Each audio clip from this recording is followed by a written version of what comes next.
বন্ধুরা, আমি যে নৌকায় উঠিয়ে ভিডিও করি, কিন্তু নৌকা তো আমি চালাই না। আমার এই নৌকা যে কে চালনা করে, নৌকাটা যে কে ড্রাইভিং করে, সেই ড্রাইভারের আপনারা একটু দেখবেন না। এই দেখেন দর্শক, এই হলো আমার নৌকা চালানোর ড্রাইভার, খুব দক্ষ একজন ড্রাইভার। এ বহুত দিন বলে প্র্যাকটিস করে আছে নৌকার উপর। এর বলে নৌকার উপর বলে পিএইচডি করা। তুমি কি নৌকার উপর পিএইচডি করা? হ্যাঁ, দেখছেন এই যে সে বলছে নৌকার উপর তার পিএইচডি করা। এ হলো আমার দক্ষ একজন মাঝি, দক্ষ একজন খেওয়াম্যান, দক্ষ একজন বোটম্যান। আমি যখন ভিডিও করি তখন আমাকে ভিডিও করার সহযোগিতা করে। তো দর্শক, সবাই কেমন আছেন? জানি সবাই ভালো আছেন, সুস্থ আছেন। আমাদের জন্য দোয়া করবেন।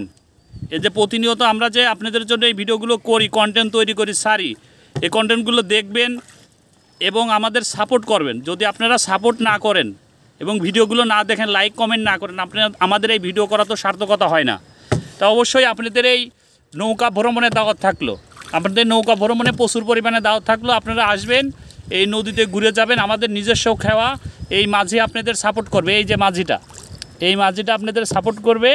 এই মাঝিটা আপনাদের নৌকায় ঘুরে নিয়ে বেড়াবে। কি পারবে না তুমি? হ্যাঁ, যে পারবে সে। তা আপনারা আসবেন, যদি নৌকায় চড়ার দরকার হয় এই ছেলেটা আপনাদের পার করে দিয়ে যাবে। তো দর্শক, সবাই ভালো থাকবেন, সুস্থ থাকবেন। আপনাদের আবারও দাওয়াত থাকলো নৌকা ভ্রমণের জন্য। এই নদীর নাম কি যেন? কি হাফেজপেদা নদী। এই নদীর নাম হাফেজপেদা নদী। আপনারা আসলে এই হাফেজপেদা নদীতে আপনাদের বিভিন্ন জায়গা ঘুরানো হবে, দেখানো হবে এবং নৌকা ভ্রমণের মজাটা আপনারা নিতে পারবেন। এবং এই নদীতে অনেক বড় বড় মাছ আছে, আপনাদের সেই মাছও দেখানো হবে এবং এই মাঝে আপনাদের সেই নৌকাটাতে আপনাদের ঘোরাবে এবং দেখাশোনা করবে। সবাই ভালো থাকবেন, সুস্থ থাকবেন। আল্লাহ হাফেজ।